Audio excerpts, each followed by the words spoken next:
Sa ating mga Pilipino, naturuan tayo ng mga dayuhan ng ating dating kaugalian, gawi, kultura at kayamanang silanganan ay baliwala na sa kasalukuyan. Ang mga katangian Oriental ay nawalan na silbi at kahulugan upang maging bulag na tagasunod tayo ng mga Occidental. Tumataas ang ilong ng mga Pinoy kapag madalas binabanggit ng mga dayuhang historiador na the Filipino people are the most Occidental among the Orientals. Kung sisiya sa atin lamang ng mga Pilipino kung ano ang ibig sabihin ng Occident sa Webster Dictionary, hindi niya ito ipagmamalaki. To fall to sit as of the sun, isa lamang ng kahulugan ng pinagkakamatayan ng Pinoy na maging makakaanlari ng pagbagsak, pagbaba, palubog tulad ng araw.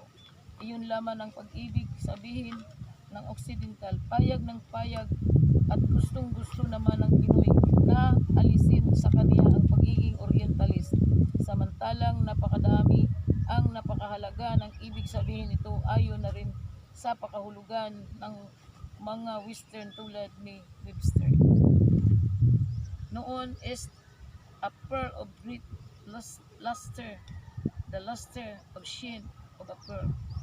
Adjective Orientalus, lustrous, sparkling, radiant, glowing, rising in the sky, of superior grade, luster or value, or relating to, or having the characteristic of Orientals, of the biogeographic region of Asia, ang southeast of the Himalayas and the Malay Archipelago. Verb, to pose, to face, or point toward the east, to sit or arrange in any determinate position, especially in relation to the points of the compass, to ascertain the bearings, or to sit right by adjusting to facts or principle, to acquaint with the existing situation or environment, to pose the acts of the molecule, or to assume the same direction. Sa maigsing salita, ang ibig sabihin ng silangan o Orientalist ay ito kahalagan ng perlas, naglulublignig, naghingislap, mapaakyat, mapasikat sa kaitaasan, sa mataas na uri at mahalagang rehiyon, sa gawing Himalayas at Malay Archipelago. Pagtatamaan ng bukas, batayan ng mga katotohanan at prinsipyo, posisyon ng pagsasaayos ng bagay ayon sa takbo at kalagayan ng lahat ng bagay. Sa banal na kasulatan naman natin hanguin ang ibig sabihin ng Far East or Silangan Malayo. 10 My counsel shall stand, and I will do all my pleasure. 11 Calling a Venus bird from the east, the man executive my counsel from a far country, yeah, I have spoken it, I will also do it. And then makikita sa Biblia na sa Isaiah 40:16-11, narito ang mga ito, manggagaling sa malayo est, at narito ang mga ito ay mula sa hilagaan at mula sa kanluran, at ang mga ito ay mula sa lupain ng sining. Ang silangan ay mula sa Hebreyong salitang mikra, ang mga dakong sikatan ng araw kung saan tumatama o unang liwanag ng mapagbibiyayang haring araw. Isa pang ibig sabihin ng silangan sa Biblia ay ang salitang hidim, na ibig sabihin ay ancient power, that which is before, na ayon sa International Bible Dictionary ay yaong original, manimula, pinakauna sa lahat. Sa posisyon o kagalagayan naman, kung ang hilaga o north ay siyang luklukan ng may lalang ang kanang kamay, right, ay ang silangan est, ang anak ng Diyos na kilala ng Eastern bilang Son of God, Ra, ay siyang kanang kamay o pinagkalooban ng lahat ng kapangyarihan ng may kapal. Kung binabanggit sa banal na kasulatan ang apat na direksyon ng lupa, laging una ang silangan at laging huli ang kanluran. Kung gaano ang layo ng silangan sa kanluran, gayon inilayo niya ang mga pagsalagang natin sa atin. Awit, makita sa awit 103 verse 12.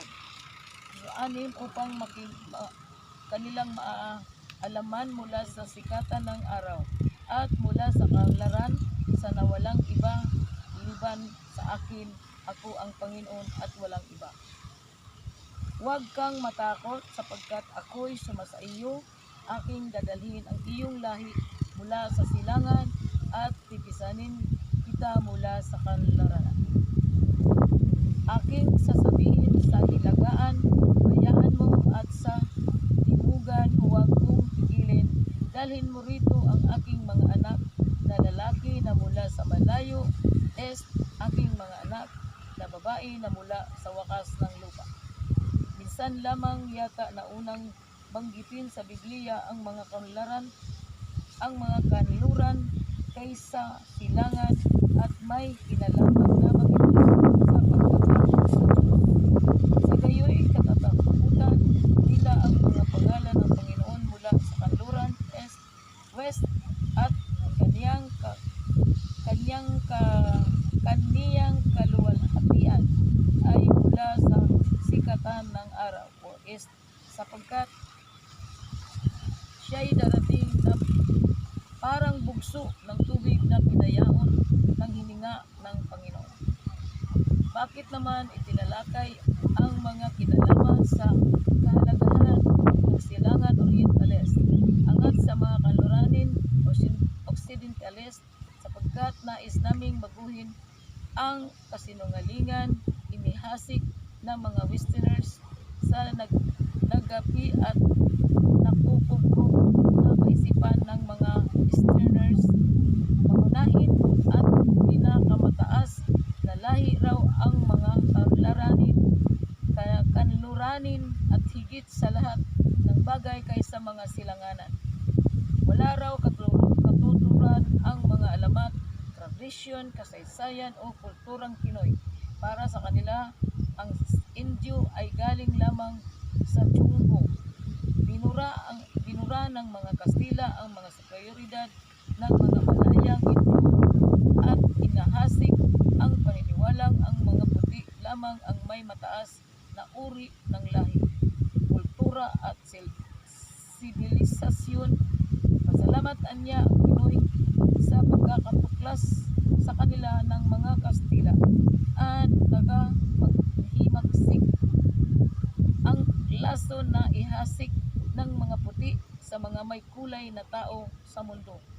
Kung noon lamang ng 1521 na diskubre na makapangyarihan Castilian na mayroong palang Indio sa dakong malayong sikatang araw, sila ang huli nakakalom sa barbaro, hindi ang mga Indio.